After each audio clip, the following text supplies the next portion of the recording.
नमस्कार मंडळी. तर आता हे शेतात गेलेले आहेत आणि मला म्हणले की तू स्वयंपाक करून पाठीमागून ये. आणि आमचं शेत एवढं लांब आहे की असं चालत जाणं शक्य नाही, कारण दुसऱ्या गावाला असल्यासारखं आहे. थोडक्यात 3-4 किलोमीटर येईल.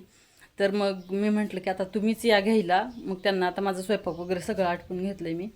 आता त्यांना फोन करते या म्हणून आणि डबा भरते. तर तुम्ही बघा पुढे आता आज शेतात काय काम आहे हे वगैरे सगळं मी तुम्हाला दाखवते. तर आता चला आपण डबा भरून घेऊया. आता ह्यांना फोन करते आणि बोलवून घेते. तर आज मी तुम्हाला शेतातले पूर्ण आमचं तिकडचं शेत आमचं शेत दाखवणार आहे आणि काय काम आहे ते सुद्धा दाखवणार आहे. तर चला भेटूया पुढे. आता वाजले 11:30. वेद गेला शाळेत, त्याची शाळा 1ला सुटते आहे. पण ह्यांना यायला अजून अर्धा तास तरी लागेलच. मग तोपर्यंत बसवते त्याला. आदू झोपलाय. आता कपडे तर मी अगोदरच धुवून घेतले होते. तर माझी सगळी कामं झालेली आहेत थोडक्यात. आणि आता ह्यांनी आले की मग वेदला बोलवते. आता डबा भरून घेते. आदू झोपलाय, मी तुम्हाला दाखवते चला.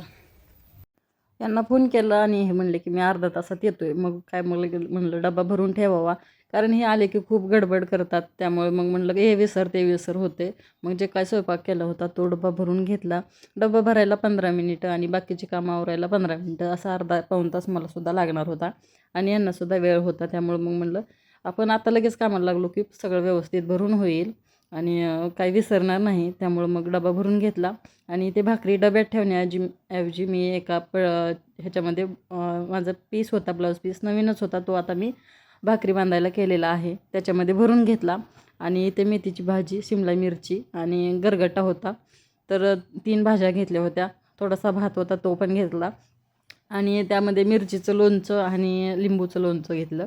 का तर शेतात असं छान वाटतं खायला. मग हे सगळं भरून घेतलं मी आणि मग राहिलं होतं काम म्हणजे हा पसारा आवरायचा.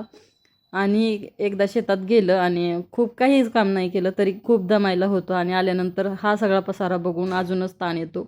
मग म्हणलं त्यांना वेळ आहे तोपर्यंत म्हणून हा पसारा सगळा आवरून घ्यावा, गॅस वगैरे स्वच्छ पुसून घ्यावा म्हणलं, म्हणजे आल्यानंतर कसं छान फ्रेश वाटतं. आलं की डायरेक्ट चहा प्यायला येतो आणि कसं एकदम दमून आलेलं असतं शेतात फेरफटका मारला तरीसुद्धा. आणि कसं बरं वाटतं सगळं व्यवस्थित जिथल्या तिथं असलं म्हणजे. आणि वेळसुद्धा होता माझ्याकडे, त्यामुळं मग म्हणलं चकाचक करून घेऊया जरा.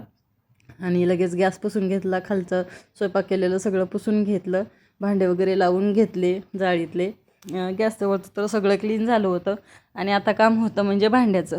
तर भांडेसुद्धा आल्यानंतर बघितले की जरा वेगळंच टेन्शन येतं आहे. आणि घासलेले असले म्हणजे डायरेक्ट आपल्याला स्वयंपाकाला चहा करायला असं वेळ मिळतो आणि लगेच आपण करू शकतो. एकतर आपण मुलं दमून आलेलं असतो शेतातून, मग हे सगळं आवरायला खूप कंटाळा येतो. आणि मुलंही तेवढा वेळ थांबत नाहीत, काहीतरी त्यांना आलं की करून द्यावं लागतं खायला. मग म्हणलं आपण आता भांडे घासून घेऊया. आणि असं करत करत माझी सगळी कामं झाली आणि तरीसुद्धा मी त्यांचा पाऊण तास वेट करत बसले, कारण त्यांना यायला खूप वेळ लागला.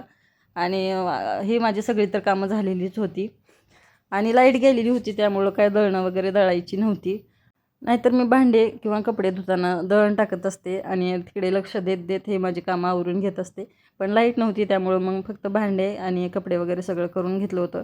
आणि थोडंसं पाऊस उघडलेला होता, त्यामुळं बाहेर कपडे वाळत घातले होते. आणि म्हणलं आता जर शेतात गेले तर मी शेतात असल्यावर पाऊस आला तर ही भिजून जातील, त्यामुळं मग म्हणलं आता थोडेसे हडकलेले आहेत तर ते आतमध्ये आणून टाकावे. तर आतमध्ये पत्र्यामध्ये आणून ते टाकायचे होते, तर सगळे गोळा केले.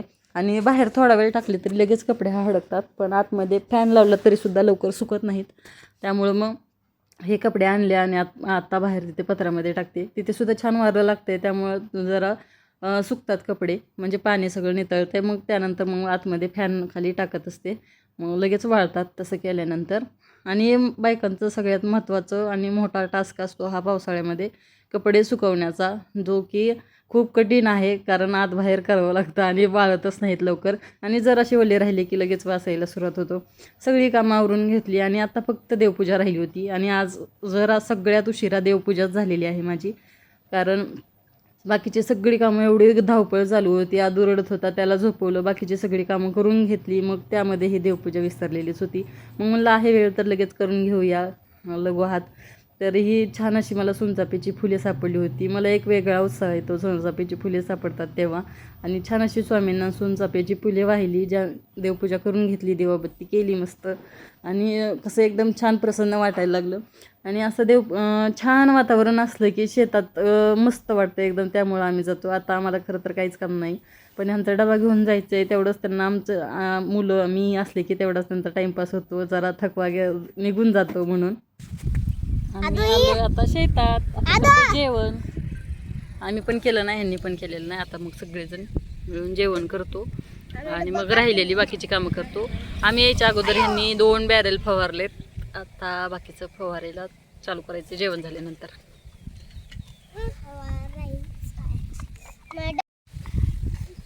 चिवडात मारून देवळापाशी एखादा मारून गवत आहे तिकडलं सगळंच मारून टाकायचं. चिकणी गवत आहे का?